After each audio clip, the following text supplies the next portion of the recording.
Bonjour à toutes, je suis Mariam Sissé, coach en harmonie conjugale. J'accompagne les femmes à retrouver l'harmonie et l'équilibre dans leur couple, à retrouver la paix du cœur et la douceur dans leur foyer. Alors Mariam, quel est le sujet de discussion qui revient le plus avec tes clientes africaines qui sont en Occident? Généralement, mes clientes en Occident se plaignent majoritairement de la fatigue dans leur couple. Ah oui? Oui. Est-ce que tu peux nous parler plus en détail de cette fatigue? Les femmes en Occident, elles sont généralement fatiguées physiquement, mentalement et émotionnellement. Et cette fatigue, elle est invisible. Elle ne se voit pas. La fatigue physique, elle se traduit par le fait que la femme, elle est tout le temps en train de courir derrière les horaires, à faire le devoir des enfants, à s'occuper des enfants, à faire le ménage, à faire le repas de la maison. La fatigue émotionnelle, elle se traduit par le fait qu'elle se sent seule, elle se sent incomprise par son conjoint et par son environnement. La fatigue mentale est qu'elle porte tout sur son dos, y compris sa famille en Occident et la plupart du temps aussi sa famille au pays. Mais pourquoi tu dis que la fatigue n'est pas visible? Peux-tu nous donner quelques exemples? Parce que la femme, elle se lève fatiguée, elle se couche fatiguée et le mari ne voit même pas ça. La femme, elle porte tout le fardeau sur elle. Elle gère les épiceries, elle gère les rendez-vous médicaux, elle gère les devoirs des enfants. Elle gère même souvent les rendez-vous de son mari. Et le mari, quand lui, il fait une seule tâche, il pense qu'il a aidé. Alors que la femme, elle est là à gérer le tout derrière. Mais alors, pourquoi certains maris n'aident pas leur femme? Comme je l'ai dit tantôt, un homme, quand il aide une femme, il pense qu'il est en train de rendre faveur à sa femme. Et alors que la femme, elle gère tout le système derrière. Aussi, l'éducation africaine n'aide pas les petits garçons à comprendre la charge émotionnelle d'une femme. Étant adolescent ou étant jeune garçon, on leur dit préoccupez-vous de vos études, après on vous aidera, on vous accompagnera. Alors qu'on dit aux petites filles la maison c'est pour toi.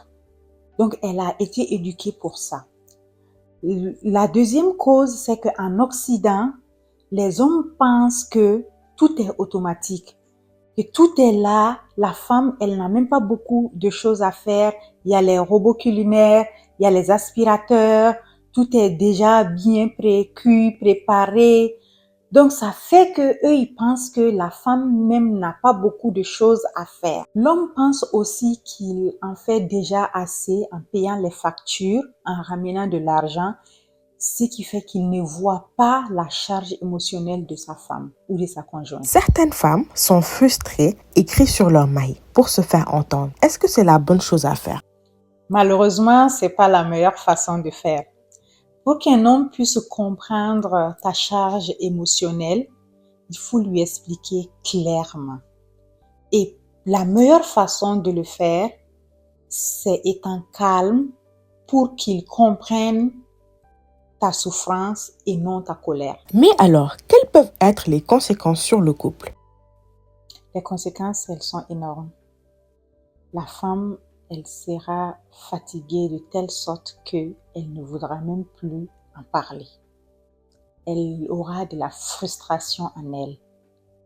Elle aura moins envie de passer du temps avec l'homme, y compris physiquement, émotionnellement et même sexuellement. Il y aura la perte du désir. Et quand une femme, elle n'a plus envie de passer du temps avec son mari, le mari va souvent interpréter ça comme un rejet ou un manque d'amour envers lui, alors que réellement la cause, c'est l'épuisement. Il y a également le risque d'effondrement. Beaucoup de femmes vont passer des heures à pleurer en cachette, à perdre confiance en elles. Souvent, certaines même vont se culpabiliser en disant que le problème vient d'elles. Alors, quelles sont les actions clés pour rééquilibrer le couple? Déjà, il y a un moment pour parler de ce genre de problème. Pas le soir quand tu es fatigué, pas quand il rentre stressé du travail. Des mots qui désarment aussi la situation, tels que j'ai besoin de toi, je veux qu'on forme une équipe, je me sens bien quand tu m'apportes de l'aide, je me sens bien quand tu me donnes des compliments. Tu apprends à dire les mots autrement. Genre, tu ne dis pas je veux que tu m'aides, mais tu lui dis je veux que tu t'occupes de ça à partir d'aujourd'hui, tel que tous les soirs, c'est toi qui vas donner le bain aux enfants. Le week-end, c'est toi qui t'occuperas de l'épicerie. C'est toi qui vas t'occuper d'amener les enfants à leurs activités. Des exemples comme ça. Parce que si tu dis j'ai besoin d'aide, le mari va toujours penser moi je fais déjà assez dehors pour ramener de l'argent, pour payer les factures. Si je dois encore prendre d'autres charges, donc il ne va pas comprendre. Donc il faut le responsabiliser, lui faire comprendre que participer aux tâches de la maison fait partie de ses responsabilités. Une femme, elle doit apprendre à déléguer aussi. Même quand tu as des grands-enfants ou des enfants qui sont en âge de faire quelques tâches, tu vas faire un listing par exemple à mettre sur le frigo ou dans la chambre des enfants, à dire toi tu t'occupes de ça, de ça.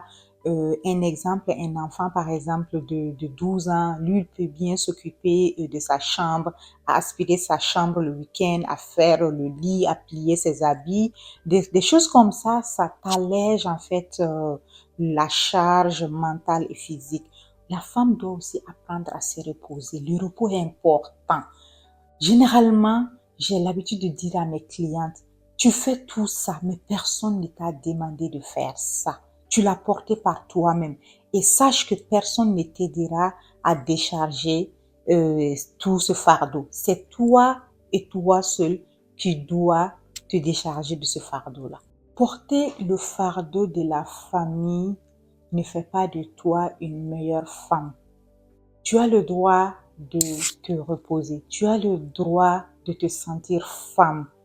Sache que la fatigue n'est pas une caprice, c'est un signal que ton corps et ton mental t'envoient. Alors Mariam, quels sont les conseils que tu peux donner à ces femmes qui se reconnaissent dans cette vidéo? Si tu veux rééquilibrer ton couple, apprends à décharger ton fardeau mental. C'est très important parce que tu n'es pas créé pour porter tout sur tes épaules. Et comment peuvent-elles te contacter pour avoir un accompagnement personnalisé? Si tu te sens concerné par ma vidéo ou que tu es fatigué émotionnellement et que tu veux retrouver ton harmonie et ton équilibre, écris en commentaire harmonie et je t'accompagnerai pas à pas.